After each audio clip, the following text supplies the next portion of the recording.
Okay, Apex. Nice. Fair through the double doors. Is able to tag Diha with that scout. Now, we're not getting excited yet, right? That's one scout tag landed. Come on, y'all know me better than that.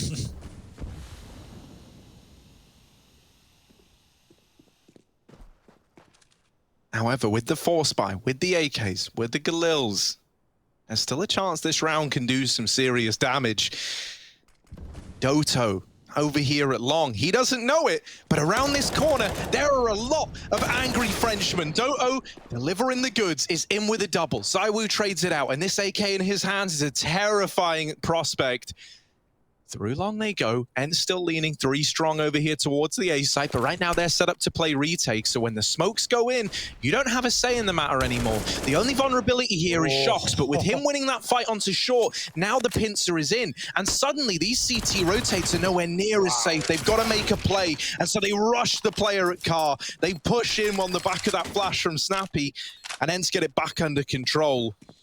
Yeah, what a call for Snappy to make as well. Like, he hears the bomb getting planted, and he knows at that point that he has a one-on-one available and just calls for the flash and goes flying through. It's a freebie, and while the bomb gets planted, they immediately get that player off the site with the jump. Dirty Diha doing it again. 2-0 for ENCE, and Vitality's Force gets aborted there. They get nothing from it. Only a bomb plant, which really shouldn't entice you to buy unless you get like 4 kills in that round, right? You know you can break ENCE's money again. You know that they're not going to have full rifles here. Like, technically, Vitality brought as many rifles, if not more, than ENCE did in that previous round, despite losing pistol. But that's not the case anymore. You've got to eco. Give ENCE the respect that right now they are demanding, whether you like it or not. Yeah, one of the things that is also problematic here is, you know, Vitality and Dust, that's a relationship that goes back a fairly long while, right? You've got a lot of research to go and do if you were ENCE heading into this game. True. And if what we saw on Nuke was anything to go by, it felt like they kind of had Vitality's number there. So here on Dust, I know ENCE have done their homework. Vitality better have done theirs. And for everyone watching, you guys don't get off without homework either. I'm setting some right now. I want a 200-word essay on why Shox is a physically perfect human being. Wow. 200 words. Make it happen. You have till the end of this map. I don't think that will fit on Twitter, Harry. Nope. I want it uploaded to GitHub. All right, well, and then I'll put it on another hub, and we'll get it out there. We'll make the world know. But first, we've got this round to worry about. They actually did force as well, Hugo. Okay. Important to note.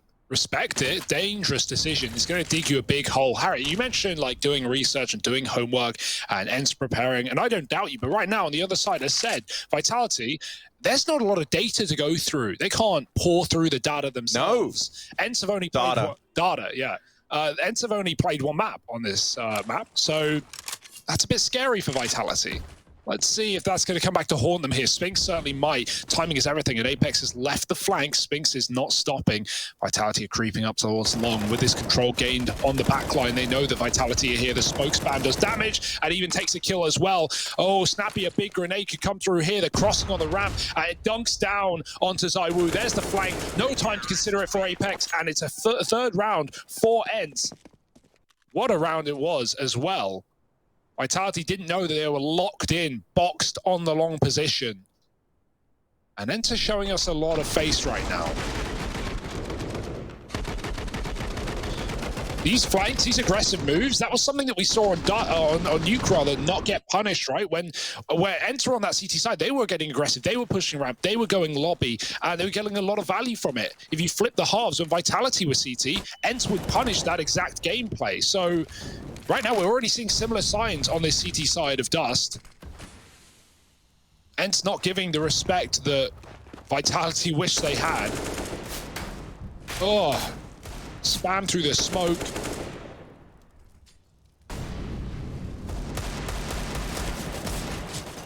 Goes both ways at least, but that grenade could be huge. A little too far. Yeah, there's no denying that Snappy with this AUG has been a real threat. And with only Deagles on the other side, he is a huge favorite in this cat fight.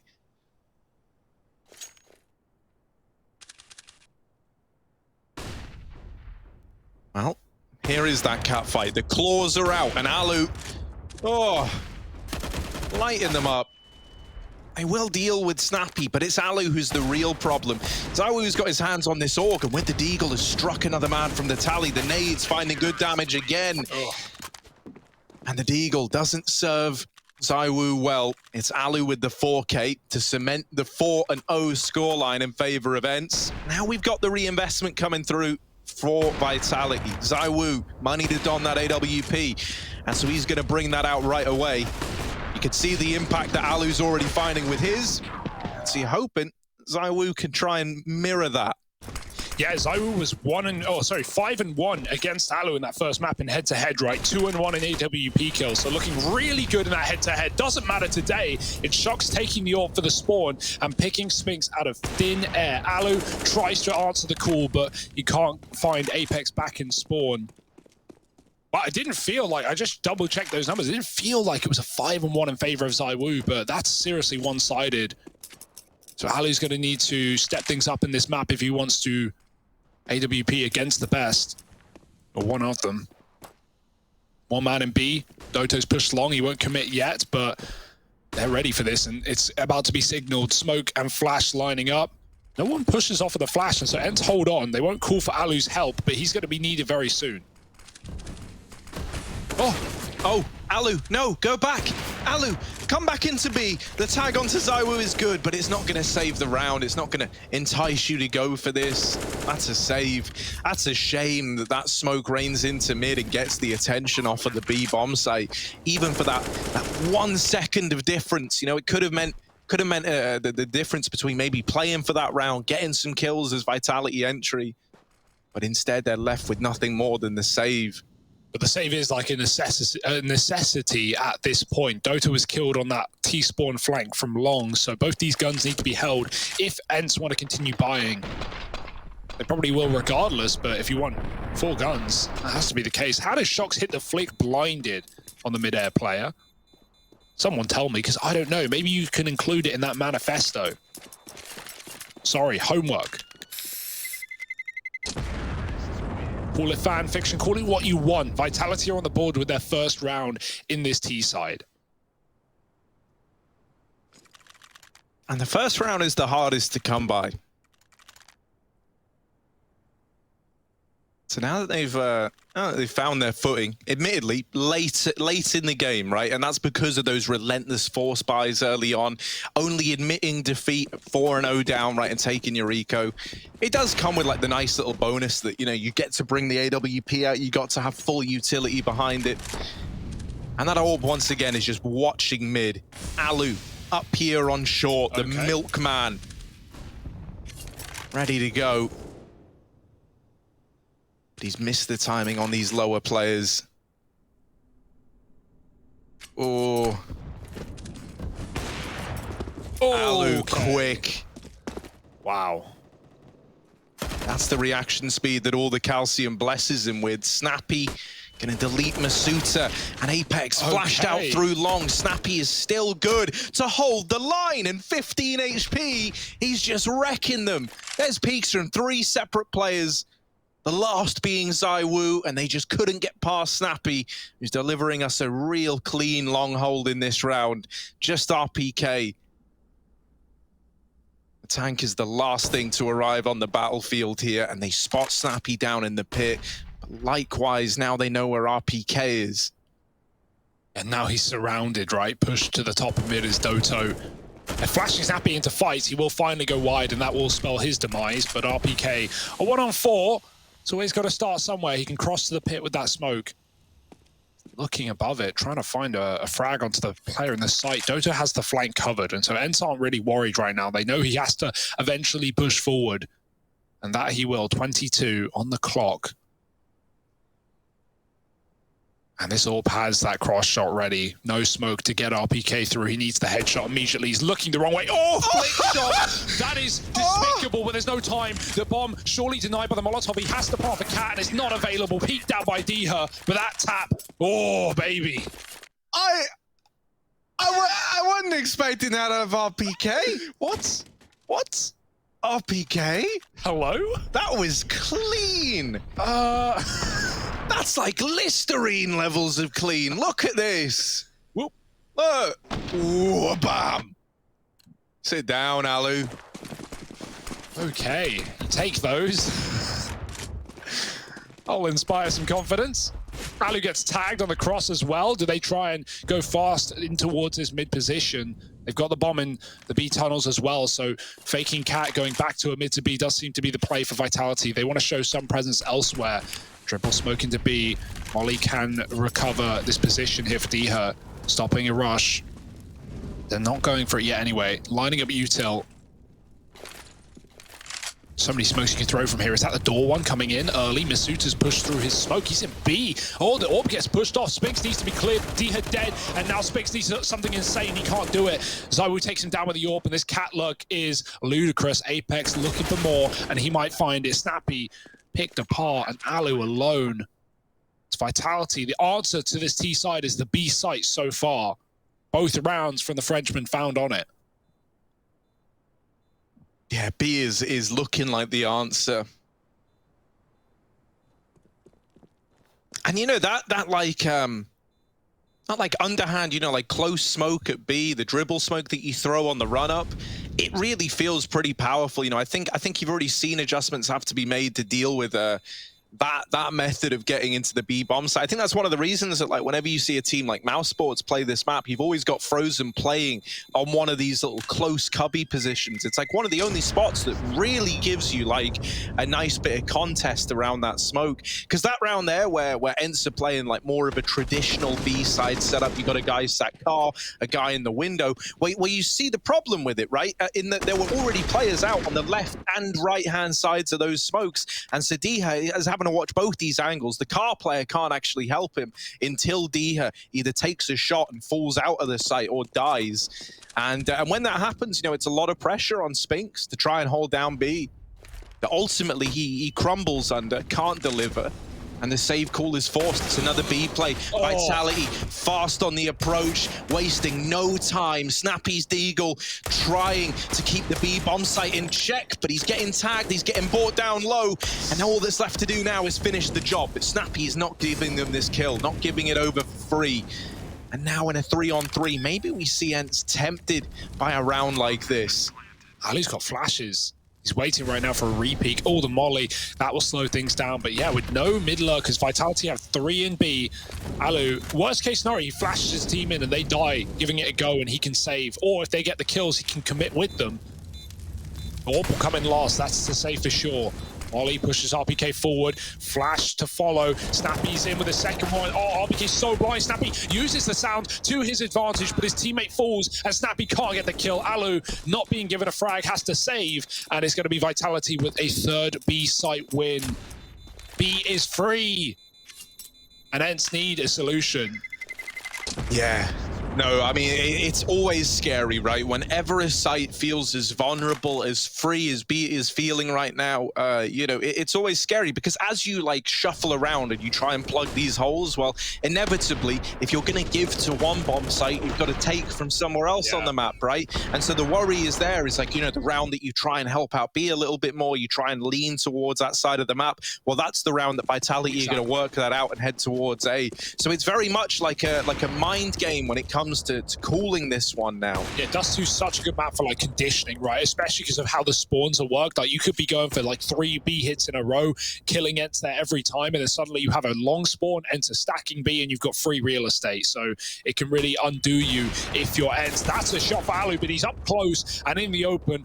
His gun was not ready for another. Zywoo trades. And that's pretty much the round, right? Ents gambled B with a smoke on mid. Vitality don't have that info, but they're about to. All these players running down lower right now. Shox is about to hear, or at least see, what this tunnel has in offer. And there's a double. Pressure relieved from this round of the Orb in no man's land. Shox is even watching for a T-spawn wrap, and he couldn't be more right.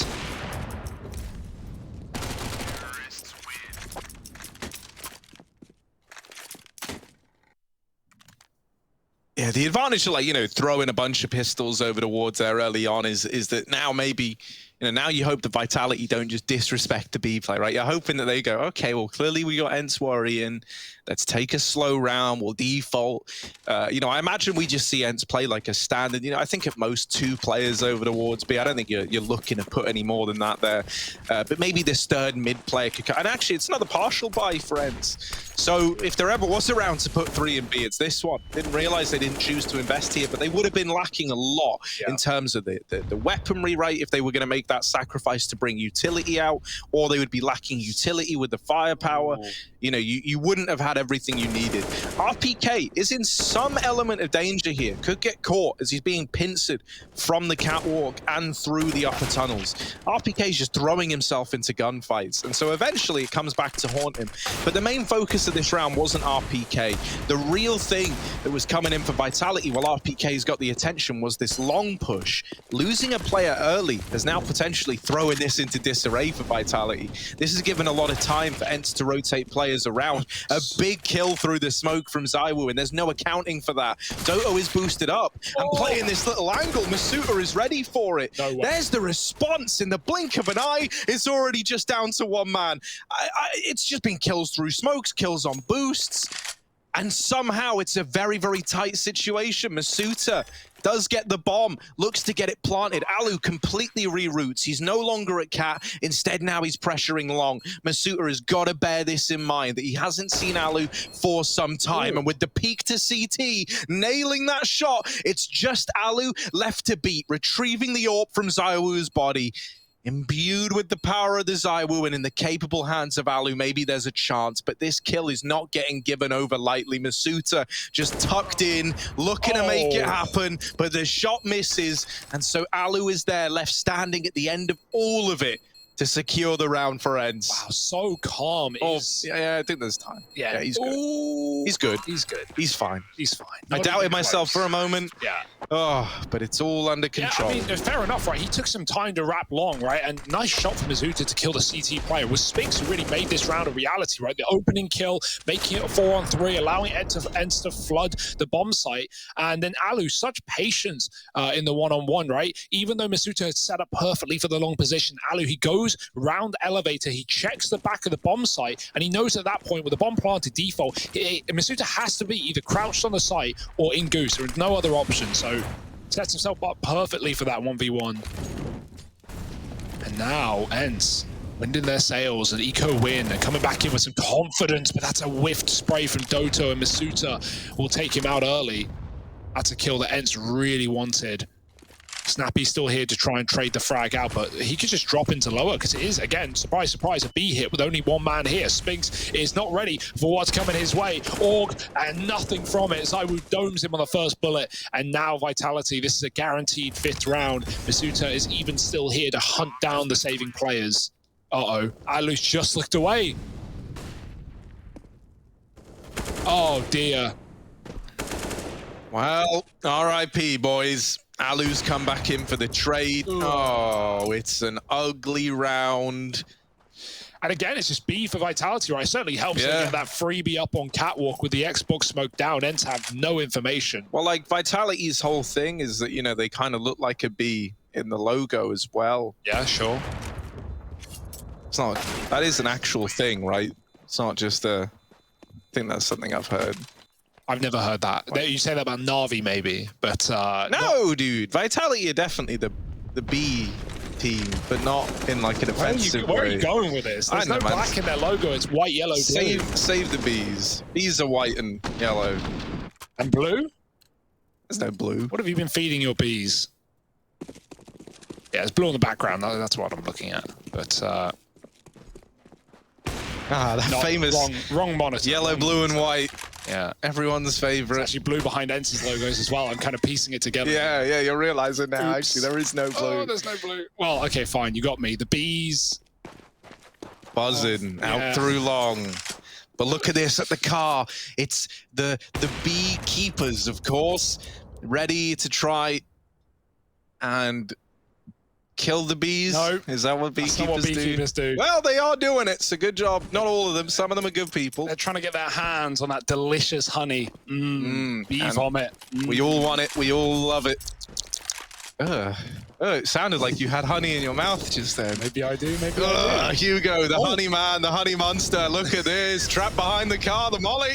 Oh, things are heating up for these bees, but Dodo, the queen bee at car, still alive, calling 4 rotations. Do they throw a third molly? Do they believe it, do you think? I don't know, man. The collective hive mind of Team Vitality. Trying to piece this one together, Doto. Not too early. Oh, look at this. A bee can only sting once before it dies. Doto needs to be more like a wasp right here, right now. And there's a double! Doto making the round doable after all. ZywOo is good for 1. The bomb now dropped out in the open. The AK retrieved, and ZywOo knowing that he's got to make a difference. Diha has retrieved this all and is looking to fight them, looking to take these gunfights. It all gets stolen away. ZywOo and Apex claw that back into the favor of Vitality. But it's close. It's close because of Doto. How many times do you see that, right? Like a team mollies car twice and they still don't kill the car player. They'd already killed 1 in this position. It was the bait and switch. That's why they're never ready for Doto. But man, he wanted 3 and he almost got it off the Deagle spam. That could have been the difference maker. Oh my, what a nice try on the ecos. Enter made these low econ rounds look very viable, even winning 1 of them. 6-6 though. Back to B for Vitality, but they won't hang around for long with the smoke in their face. And this is kind of a desperate buy for ENCE, where they don't have the AWP, they don't have a kit, their util's kind of bunk. And so Vitality, another great scenario to get yourself up in the lead, to pull quite the comeback in this second map. Hey, they did it against Mouse in a far more terrifying scenario. So pressure's off here as far as Vitality are concerned. Just defaulting right now, checking out all areas of the map. Long, locked, mid taken, and Cat about to be approached. ENCE are double B site as well with a mid player, so that really gives an idea as to how they're feeling right now. In a round like this, if Vitality go for a Cat to A, it's so hard to win this round if you're ENCE. You don't have the kit, you're mainly on that B bomb site, you're just out of position. So Vitality, do they overwhelm it, or do they drop back after these smokes are thrown? RPK is still holding tunnels and the bomb is top mid. So don't be convinced by maybe where the smokes land. Do ENCE fall for it? Look at... Oh, yes, Alu finally out for revenge. He's been caught by these CT drops a few times. There's more in middle, but Alu trapping them in and shutting them down. Alu's in with 4. RPK now is to emerge as the hero of a round that should be impossible, and indeed it is. Big stuff from Alu, donning that M4, goes toe-to-toe with the rifles in mid, and even gets out of the round with an AWP. Yeah, perfect position for that, right? And I was a little worried, right? It wasn't caught. It didn't seem like ENCE caught onto that CT drop, but Alu is just watching, waiting for it. And they don't even have a smoke for CT coming in because Vitality are faking that A play and using a lot of util to get over the site. It comes back to bite them. Alu has an open line of fire to kill those mid players. This is quite the game we've got. Like, Vitality, they're being tested here. Rare to see it on Dust 2. Yeah, not many teams can, right? Not many teams can test Vitality on this map. It's a very, very hard map to contest them on. The double AWP of ZywOo and Shox, admittedly, I haven't really seen it yet, right? That's more a CT side speciality. But I'm really curious to see what ENCE's solutions are to that, right? That is something that every team has problems with at some point in time, right? So that's very, very interesting when we get to the second half. We're only a matter of 2 rounds away from getting there. Had to do the maths quickly. Yeah, well done. I know 14 and 15, they're like next door neighbors, but that's where it gets confusing, right? Is that 1 round? Is that 2 rounds? They share the same house. I hope that doesn't confuse anyone. No, surely not. Maybe only yourself. That's fine. We're in a constant, perpetual state of confusion now. And so are ENCE, who don't know where to look, where to go, where to stack. Is it really going to be another B attack? Maybe even through middle here this time. Vitality look raring and ready to go. Up Cat they climb, and actually this time, leaning away from B as ENCE triple stack it. It's a good time to upset the grain, change things around. That's the bomb spotted on Cat by Alu. So definitely communication needs to come in here. Will there be a reaction from ENCE? Doesn't seem like it. Nice grenade. Vitality, they're about to explode into this site. They've left RPK on a bit of a lurk in middle, and really it's all up to Alu. They do have the kits to retake, but if he can thin the herd, take a couple down with him, this could be a good round for ENCE. Oh, Alu over the top of this smoke has removed the first man. Doto's nearby to help out, but up inside of this A site, you won't like what you see if you're Alu peeking over this ramp. A lot of bodies on the other side. Here he is in with the swing. The first shot misses. Now they're homed in. Masuta dropped from the round. It's left to Apex all alone. Down here in CT, he can cut off the rotations, but the moment he gets that kill, now they know where he is. The pressure is on for Apex, and from short, he's blindsided. Spinks is there to send that round home, belonging to ENCE now at 8-6. A chance at an even more one-sided first half than we got out of them back on Nuke. Yeah, this is unbelievably good from ENCE, right? Especially considering, like, if you think about Vitality in this game, what have they actually had to work with? Only B plays. They've won anti-ecos elsewhere, but when it comes to full gun rounds, you know, it's just B crunches and winning the round off the first couple of kills, not getting traded, getting a bomb plant, and ENCE just have to throw in the towel. So now that ENCE have started stacking that site and still winning on A, despite only having really Alu there, like, this is getting worrying for Vitality. Double AWP, D had joined, and that can also weaken the B defense, right? Not weaken, but allow you to put less players there having an AWP at the back plat. They don't, though. Both the AWPs on the other side of the map, middle and long. Diha, pushed off. Alu on Cat, almost comes back in with a second, and Diha's so low as well. Vitality, they want to keep this one fast and furious, pushing right into the A site. They don't wait for the smokes to bloom. Doto looking for headshots. He can't find it. Masuta's too quick. And now, one by one, Vitality finding kills into this site to find a 7th round. Yeah, Masuta is just absolutely domed ENCE. He has created all the space for Vitality in this round. And so a 7-8 half is looking likely. Diha being so low after that exchange at mid. They've seen the barrel. Apex really wants to collect this kill. There's a Molotov and a smoke still in play as well, so they're able to slow down this cat rotation. The boost is going to get Spinks the first. And Molly pushes RPK wide, but into the crosshairs they go. And all they did was put RPK on their angle. 8-7, right down the middle. We roll the music, we roll the ads, and then we're back in with a second half.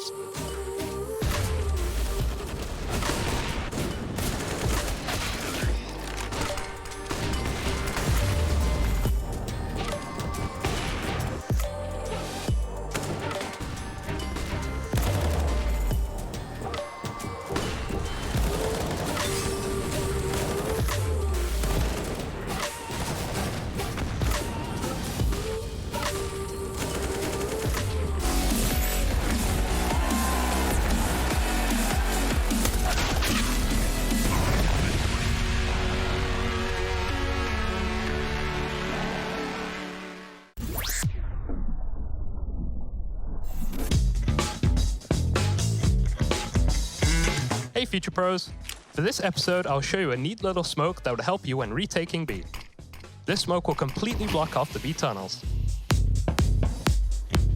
To do the smoke, run into this corner next to the truck. Aim as shown, then jump through the smoke. If done correctly, the entrance to B tunnels will be completely obscured. Make sure you don't have a teammate planning on going through tunnels, as he is going to be one angry retaker if that is the case.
Seven. Ents in the lead at the end of that first half, and we're getting a great game out of Alu now. If he's going to keep this up against this CT double AWP from Vitality, he's going to need balls of steel.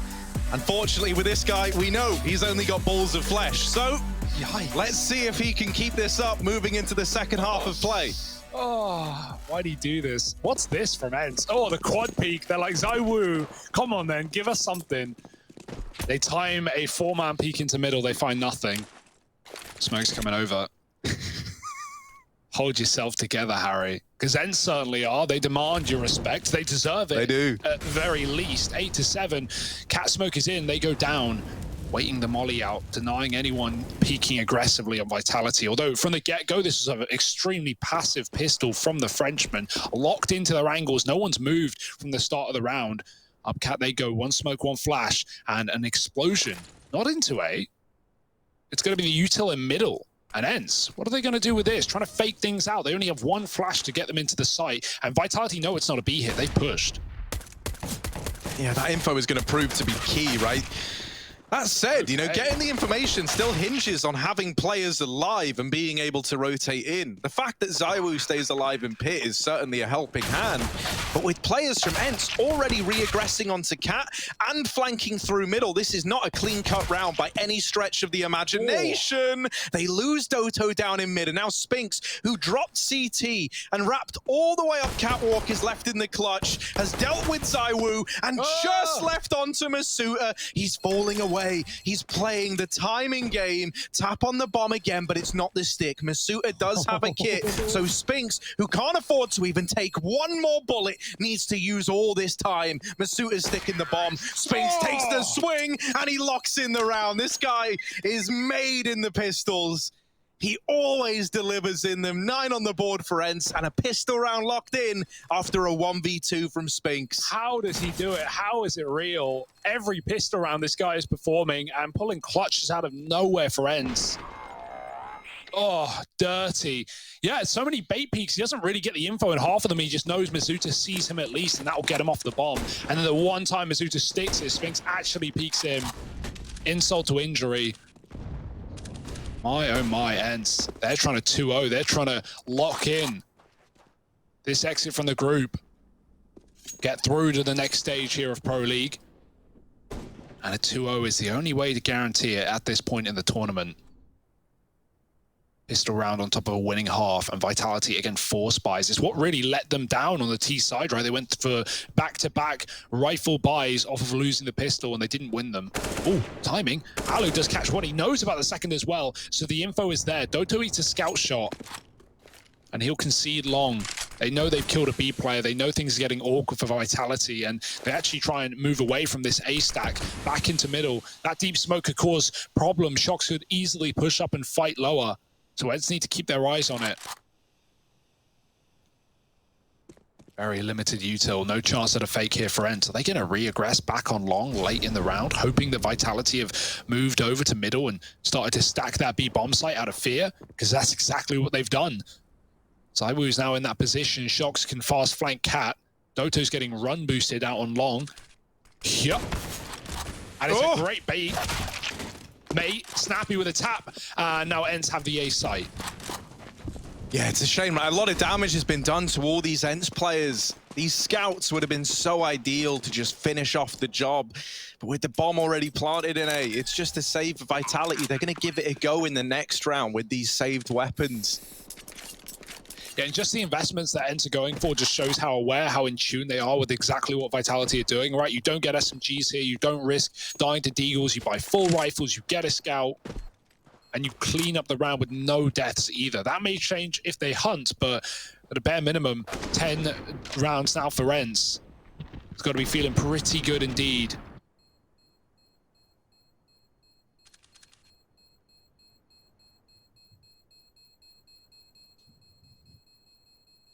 And this save, this is really nothing. Like, ZywOo and Shox don't even have Kevlar. A desperate call being made by Vitality. I'm never going to count them out in this game. They were 14-8 down versus Mousesports, and they pulled an incredible comeback on the CT side of this map with a lot of reads, some really nice cat setups, throwing 4 players at long. I mean, they were just in the game. They just knew exactly what Mousesports were calling. However, with a new team as well in the form of ENT, that could be a lot harder.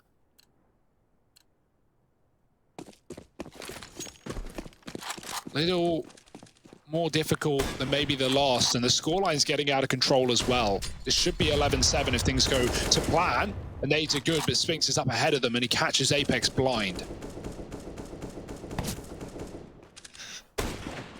Ooh, bit of a scout fight. ZywOo, not the guy you like to fight with. Diha pushes ahead and removes that scout from the round. Does a good job of taking a key player out of it.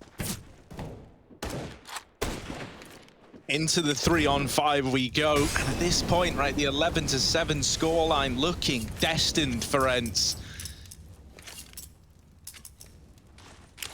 Snappy taking some cat control. Flashed in by his teammate, gets all the way up onto Catwalk. They've got this info.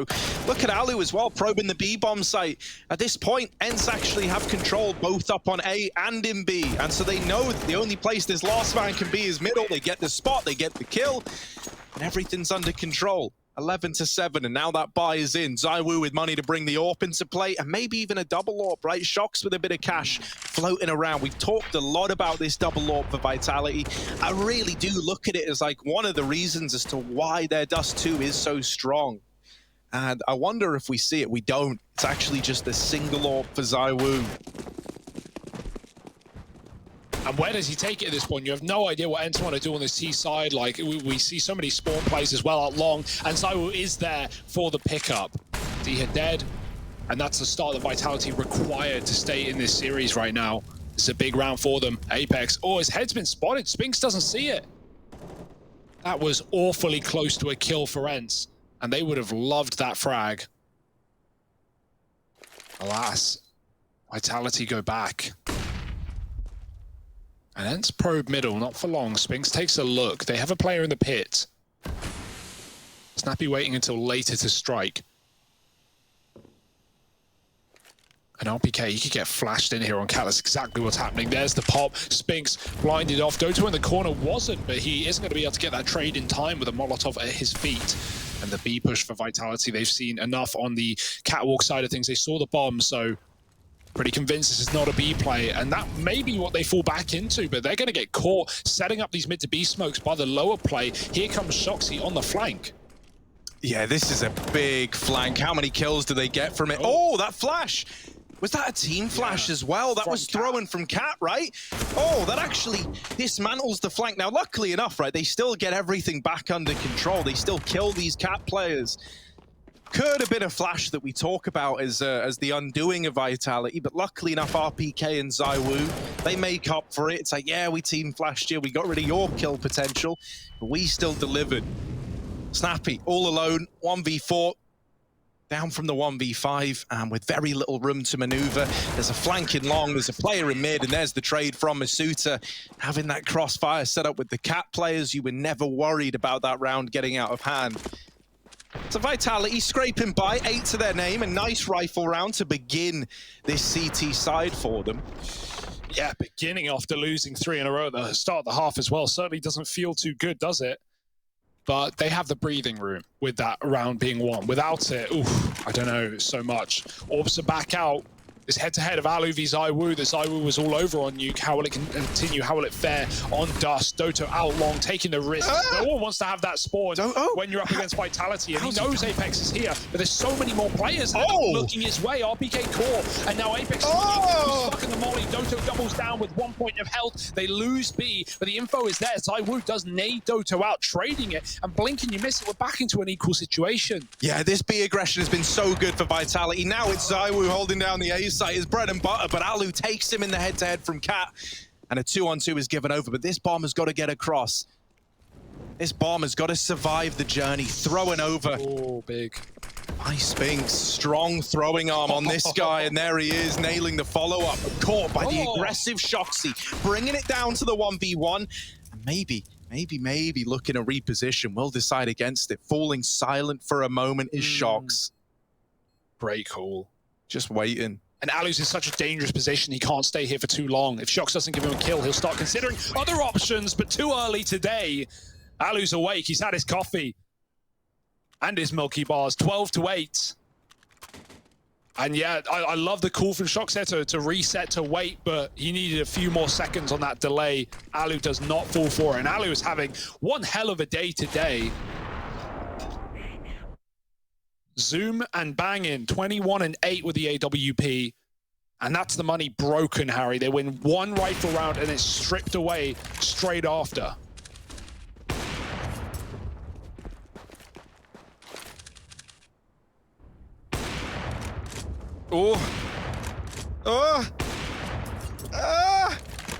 Alu taking the mid fight, in case you can't tell. That's what that sounds like. And they're already up long. ZywOo making it exciting with the Deagle. And advantage taken. Scout pushed up close as well. Jump scouts. Flying Scoutsman. Flying Scoutsman.jpg. There's the peak. Spinks waiting for the wrap. This is weird. They're in T-spawn. They're fighting in T-spawn. They're at the A site. They're jump scouting in the A site. Apex is running back in. Oh, and with the scout, nails the shot. Whoop, back up again, but this time taken out of the round. And now just Masuta left up in it. A 1v2. Not impossible, but not easy. And there's the first, but not the second. Denied by Doto. Enzo running away with this game, 13-8, and the money. Oh, the money at least allows another buy, right? Another chance of success for Vitality, but there's no ignoring this scoreline getting out of hand by the second. And I want to make that comparison I made back on Nuke at the start of this map. Like, you know, when we have Vitality on, or Ents on that CT side, they get away with the aggression. It feels like they hit all the perfect timings to flank Vitality. Like right there, Vitality try the same thing. They try these B pushes that have been really good, don't get me wrong, but they go through spawn, and Spinks is still waiting for it. Like, he's in spawn, getting that info, and one kill at a bare minimum. Goes out with a flash here after smoking the Molotov. He knew that they could have nade stacked him, but it won't net him much.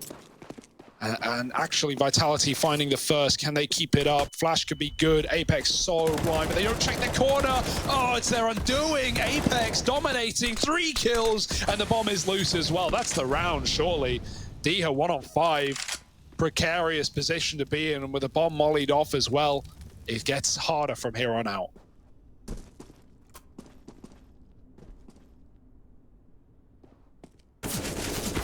Oh, they've seen him now as well. The info is there. The double swing in mid. Oh, Diha with the double, but 4 HP, now ready for the tunnels wrap. Was ready for the tunnels wrap, but now is likely going to get shot in the back, and that's a real shame. Timing just a second off for Diha.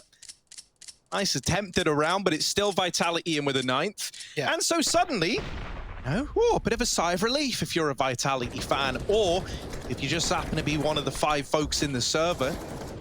If you are, why are you hearing this? Turn it off. Look at this, right? Now suddenly you're able to reach double digits. Oh my goodness, wait a second. It ain't free at all. They put Hero Warp in the hands of Alu.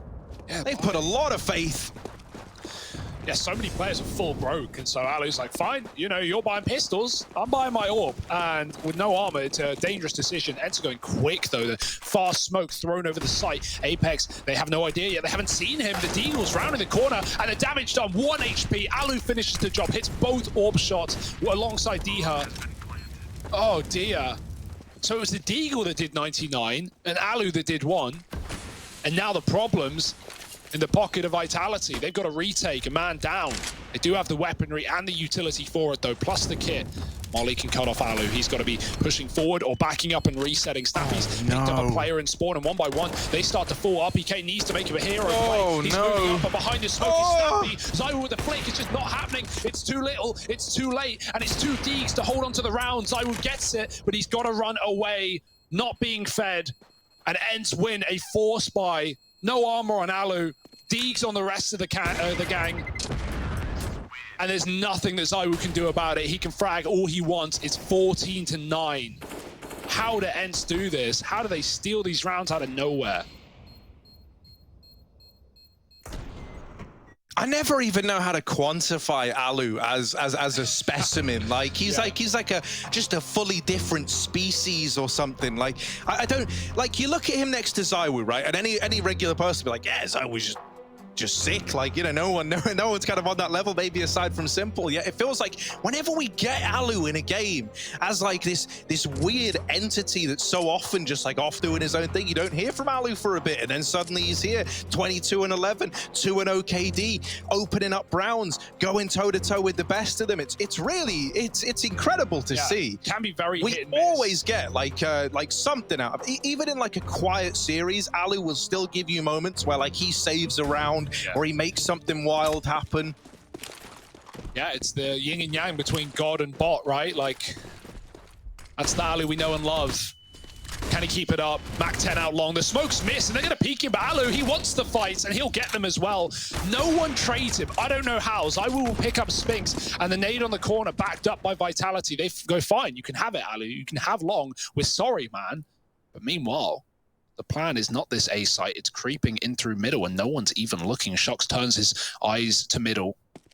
They don't smoke it yet, and so that's why Vitality aren't really concerned.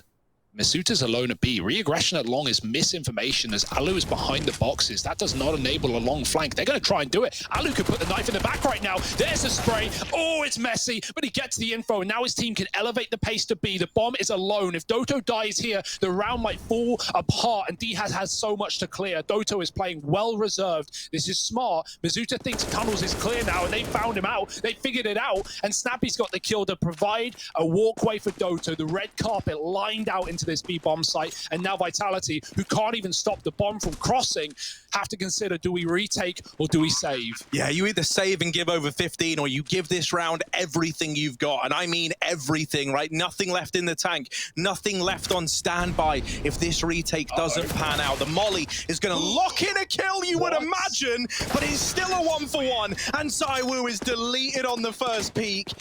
ENCE might be about to secure themselves a route out of this group, guaranteed with the 2-0 victory. This is unprecedented. We're getting such a good game.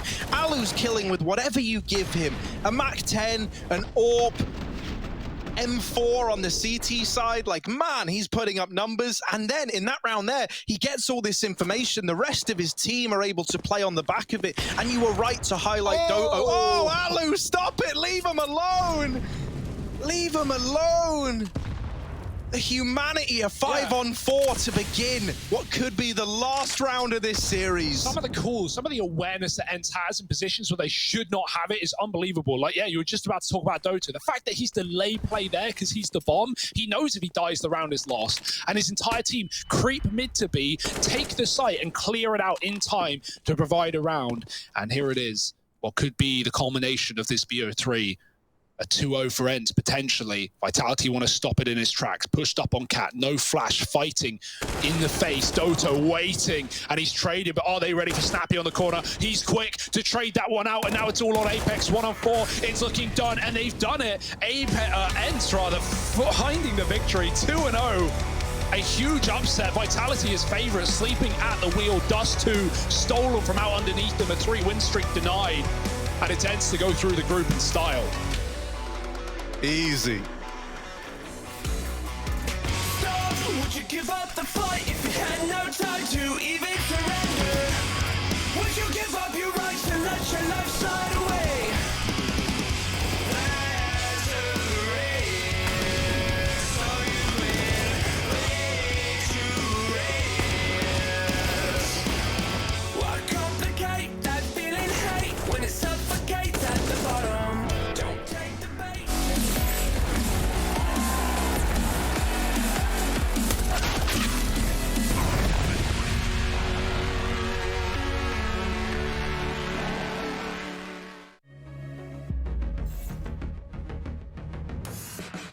Well, it's pulled everyone away from Stewie. He's the only one here. First shot is his, second shot is his, bomb is his as well, and he's got another one.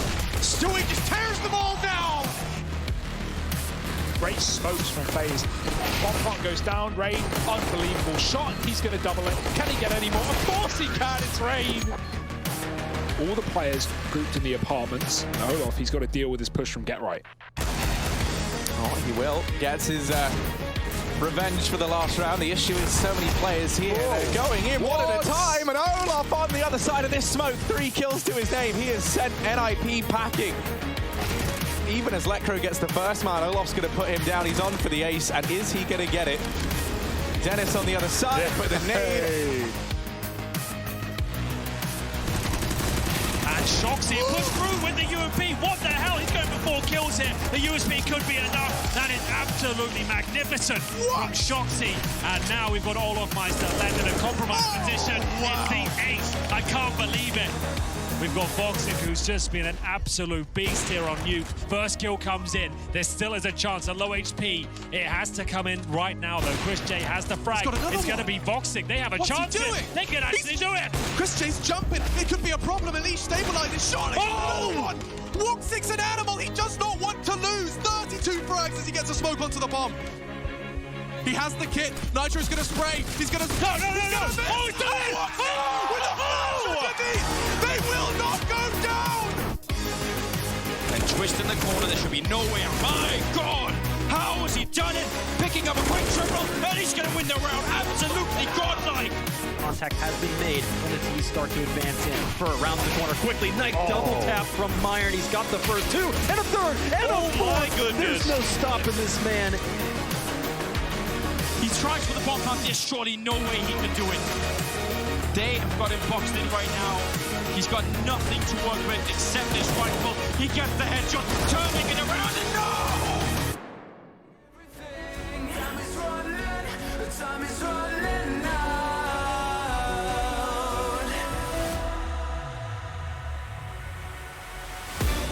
Don't give up, don't give in. Don't let me down. Be the one to wipe their grin when they hear this sound. Don't give up, don't give in before they catch a glimpse. I know you'll find the strength within. This is your last chance.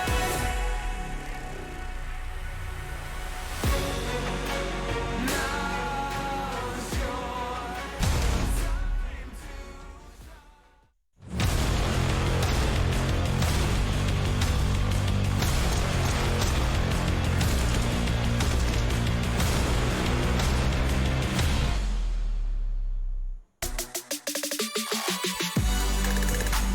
You guys all know what they say, right? Pimp, you could probably join me in this.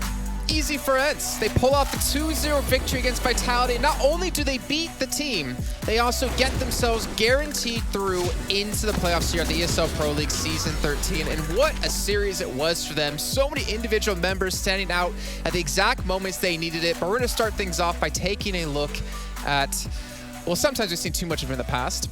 Alu, as he goes fantastic. I don't know what his overall stats were in the series, but he really carried things hard on Dust 2. He was good. He was good. It was like watching the old Alo play Counter-Strike once again.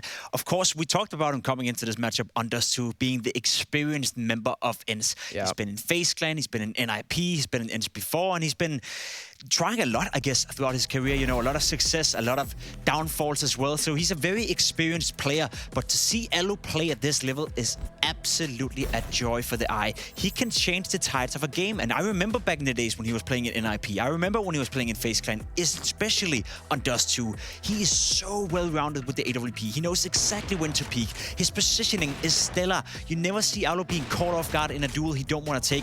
Sometimes he may miss. You know, he's not the most precise AWPer in the world. He's not a Saivu or Symbol. But his positioning and the way he plays with AWP on the map is fantastic.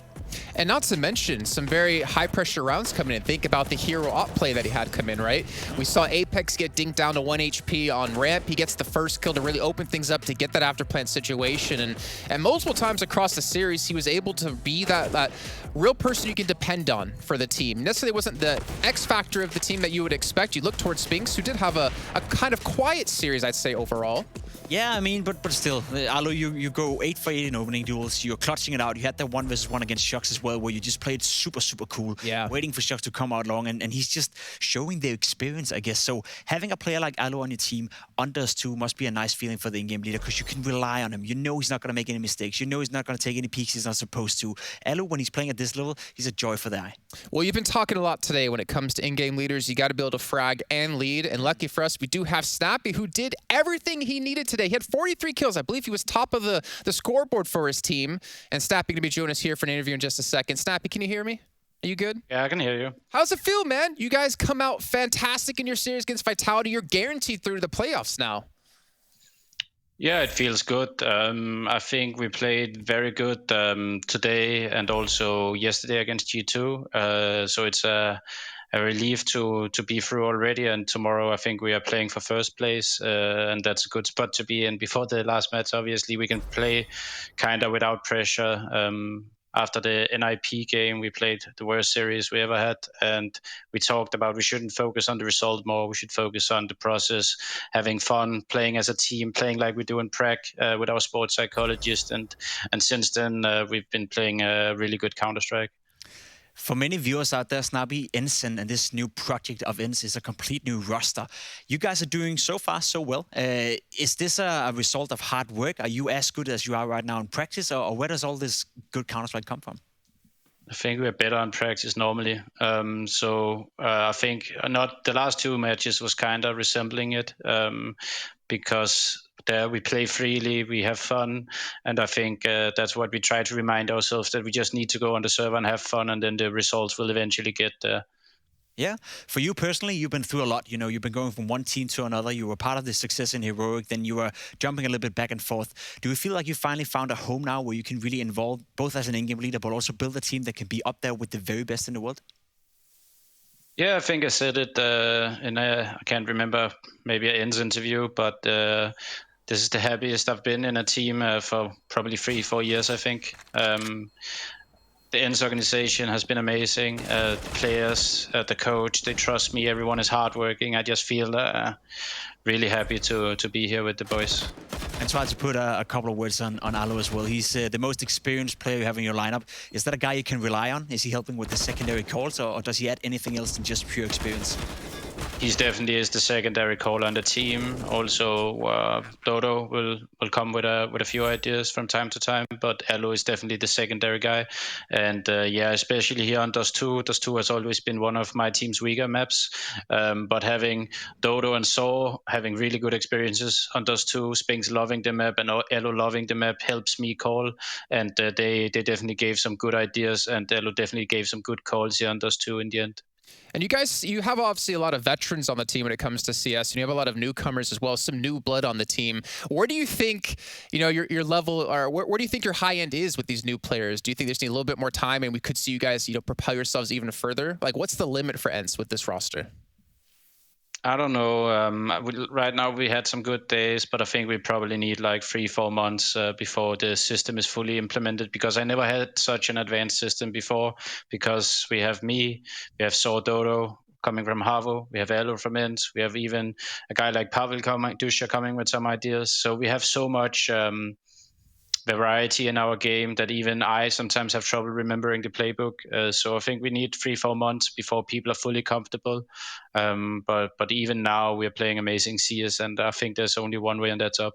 Is that potentially one of your greatest things that you have, the greatest powers you have within your team, is you have so many players bringing in so many ideas that you can be so diverse in your play style? Yeah, I definitely think it's a strong suit that we are like.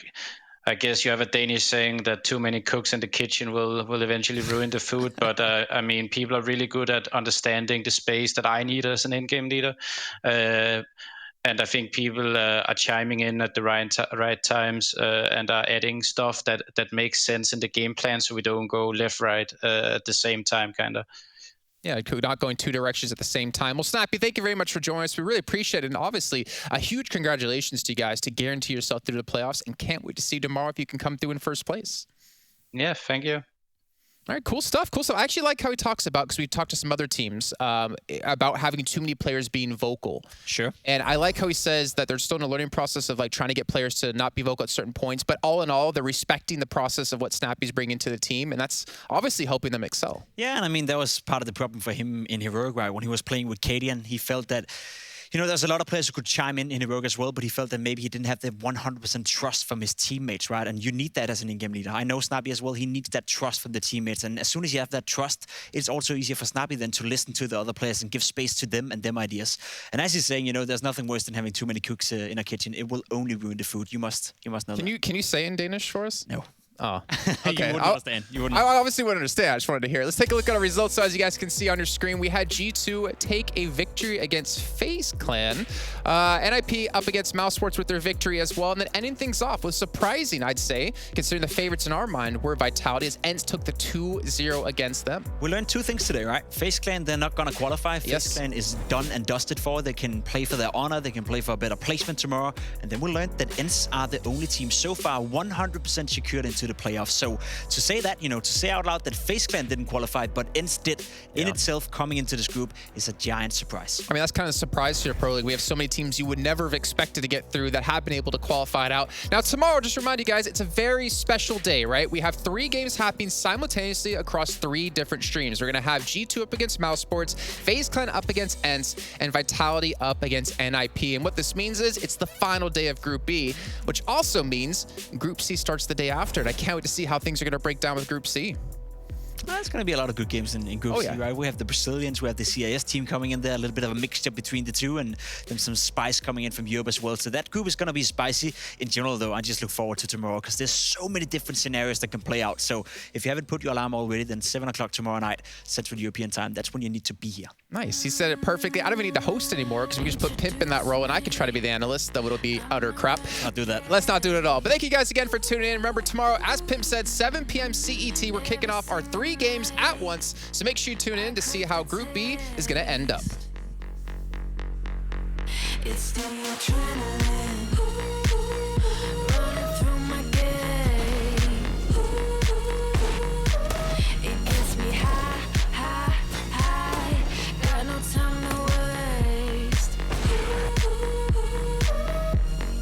Ain't got time for small talk. I tell you the truth.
Hi, my name is Sue Lee. My handle is Snix.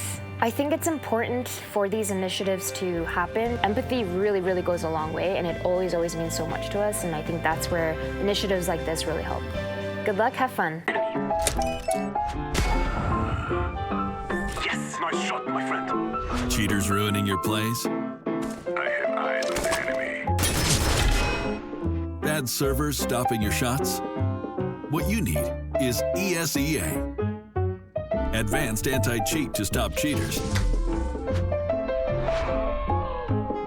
and the best servers around, all with 128 tick rate. ESEA, the best way to play CSGO. For this, pushing buttons always quick, push it off a new assist. Oh, yeah, I think we new to this. Pound for pound, break it down. Watch what we gon' do with this. Teamwork got us fluid with. Make y'all look like switches. Gave it everything when we had nothing. Gave it everything when we had nothing.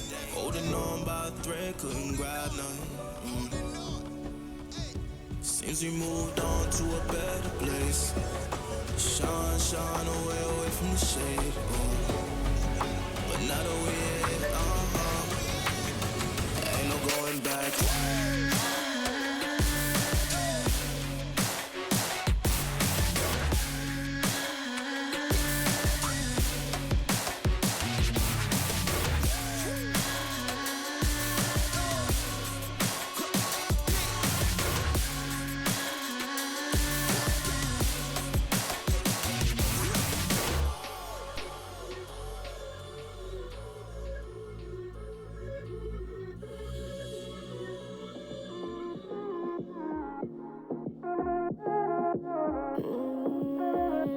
Chiqui, escucha loco, siéntate y relájate un poco, que en esta vida el tiempo es loco, puedes perder momentos preciosos y sepas que cuando pides ayuda yo me levanto, todo lo que tengo lo comparto, y aunque me sienta triste yo canto, ay canto, vive una vida llena de personas que te quieran, que te respeten de veras y que lloren cuando mueras. Deja de mirar la acera y levanta la cabeza, sigue pa'lante y no temas, resolverás los problemas. Ay mamá, si una cosa no te gusta, cámbiala, si la situación te asusta, enfréntala, si la vida es injusta, tú grita, deja de callar, escucha, si la alegría te abraza, acéptala, si la suerte no te roza, búscala, nunca te prives de la felicidad, de tu libertad.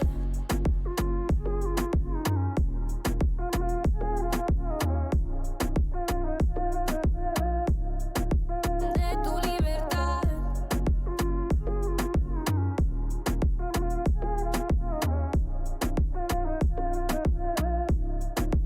De tu libertad. Tengo la fuerza, vivir no me espanta. Si me conoces sabe bien que no soy santa. No me privo de lo que me encanta. Si no hay razones para que lo haga, no. Me gustan los problemas, sabe que yo ando como quiera, no digo que no. Yo soy a mi manera, no me arrepiento.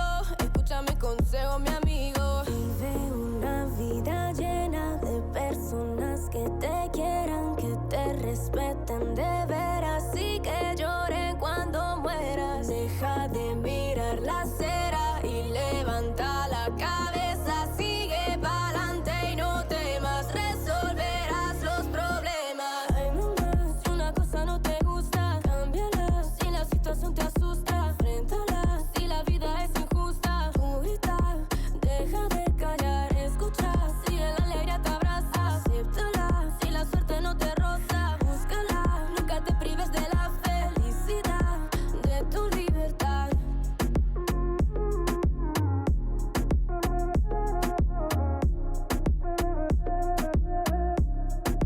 De tu libertad.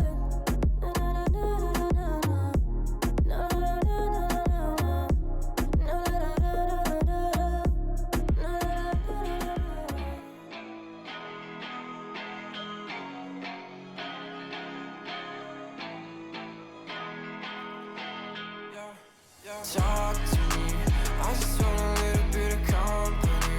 You acting like you really wanna fall for me, but baby, can you tell me who you wanna be? Yeah. Talk to me, I just want a little bit of company. You acting like you really wanna fall for me, but baby, can you tell me who you wanna be? Yeah. I left my demons in my past. I still want something that can last. You make me feel like